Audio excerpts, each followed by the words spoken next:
everybody, welcome to episode 37 here on my random horror review series. I am your host Moon616, and thank you once again for stopping in, guys. Yeah, episode 37 is here, and I've got another one here from Olive Films. And this is a flick here that I never thought I'd ever see hit Blu-ray, but of course, courteous of Olive Films and Slasher Video, they made it happen. This is one I believe that didn't ever have an official Region 1 release. I know it was heavily bootlegged. It had a UK release under the title Aerobicide, which I believe was heavily cut though too. Of course, the one in question here is from 1987, directed by David A. Pryor. And rest in peace to David A. Pryor. He passed away in August of this year. David is known for directing, of course, Sledgehammer, which is known to be one of the very first shot-on-video films. Deadly Prey, Deadliest Prey also. And of course, the film in question is Killer Workout. Yeah. Love the cover art, man. It's awesome stuff right there. Yeah. Alright, so getting into the synopsis of this one.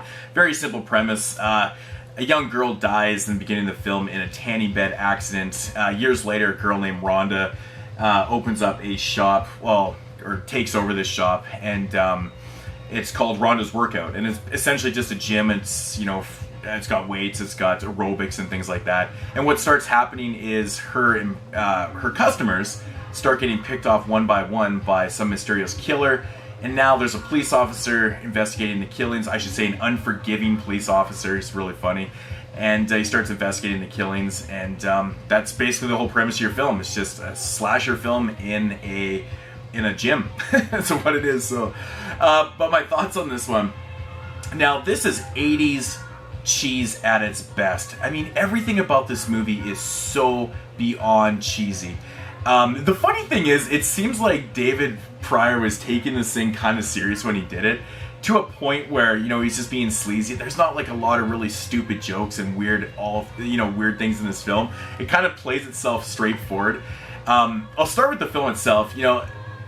It's a very simple premise. Love the premise, and it just has the most perfect setup to be the sleaziest film, of all time, really. I mean, set in a gym with aerobics. Now, David utilizes that to the maximum, really, with the sleaziest camera work ever. There's a lot of scenes in this film where the girls are just doing their aerobics, and it's almost like dirty, sexy dancing aerobics and stuff. And he utilizes those scenes quite well with this amazing 80s pop techno soundtrack that's just catchy as hell.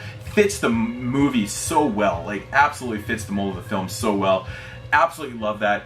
Surprisingly enough, this movie doesn't really have that much nudity in it. You think with a film like this, there's just ample opportunities to show tits and muff. There is a few scenes here and there, but they're quite far in between, and there isn't actually that much, which is quite surprising. But there still is. The movie itself is just so simple and so funny to me because the killer in this movie is very much kind of shot like a giallo. It's just black gloves, some POV shots, and some other shots where you just can't see the killer at all until like the reveal at the end. Now, the funny thing about the killer is the weapon mostly used in the film is like a big ass safety pin. And it's every time the killer killed somebody with the safety pin, I just piss myself laughing. It's just absolutely funny, ridiculous. Guess it kind of makes sense, I guess, for the setting of the film, but it's got to be one of the most unique and odd weapons ever used in a slasher flick. Getting to the kills themselves, not overly that bloody and gory. They're not really that crazy and stuff. The body count's decently high in the film, just not a lot of blood and gore. So if that's what you're looking for, it's not really here. But of course, this film isn't equipped with, with David Pryor's later works. This is where it kind of started, but he's got some scenes in this film that are absolutely so influenced by his later action films. And there's some fight scenes in this film that are straight out of action films and are just absolutely hilarious. Like about 3 or 4 of them. There's even almost action scenes, involving cars and hitting people and things. It's just so funny to see it in a type of film like this. And it's hilarious at its best, just so good. But you can't get away from those type of scenes. They add so much to the film, actually. It's pretty funny. But overall, it's a very simple film, very, not gory and, things like that. But, it is what it is. It's a very fun watch. It keeps you entertained throughout the whole thing. I will say that, towards the end of the film, it kind of gets a little, it feels a little long-winded at times. I don't know what it is. I think it's maybe to do with the police investigation and stuff like that. and maybe like the supposed twist ending or the reveal of the killer and stuff like that.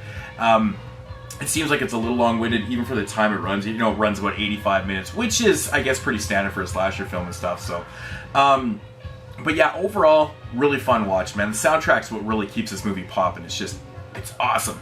But getting into the Blu-ray itself, this one right here, if you don't own this, and you're looking to pick this up, there is a disclaimer on the back here that, you know, this movie was taken from a master tape and not the original negatives. So basically it's just kind of upscaled, and it kind of looks like a really good VHS/beta transfer on the Blu-ray. You can get this on DVD too, which I imagine looks very, very similar to the Blu-ray quality on this. And with that said, you know, there is a little bit of audio issues here and there, which you're going to get with those type of master tape transfers and things, like audio just kind of dropping out. There's a little bit of tracking issues also too. You can kind of see like the tracking at the bottom and the top from here, and a couple spots in it. And also, there's also a scene in the film where it flickers like crazy too. So I think that has something to do with the way this thing was transferred over also. But for the most part, it's completely watchable. It's completely watchable. The sound's okay at times. Like I said, there's audio drops. I think the music and stuff is a little muffled in it at times, but it's still a decent Blu-ray release, or release. I shouldn't even say Blu-ray because this thing is in 1080p. But as for features on it, really nothing. Photo gallery, original killer workout, title sequence, and a trailer, and that's it. All of Films is known for not really having a lot of features on their films. This is a prime example. So, but yeah, that's pretty much all I got to say about this one. If I had to rate this one, I'm going to give it a solid 7 out of 10. It's a really bad film that's really fun to watch. This is one of those films you can't take serious. It kind of plays itself a little serious, though. It's kind of funny how David Pryor directed this film. It's just one of those things you got to see, but I don't want to give specific scenes away. Definitely give this one a shot. 7 out of 10. Fun as hell, and that's going to do it for the review. So, anyways, guys, Killer Workout, check it out. You can get this one for super cheap too. I believe the Blu-ray down in the US was only like $10.99 or some crazy thing. So, but do yourself a favor, go check it out, and rest in peace to David A. Pryor. Peace out, homies. Yo, what's up, everybody? Welcome to Welcome to of course, and it is Killer Party. Really, Killer Party. Well, let's do it again. Yo, what's up, everybody? Welcome to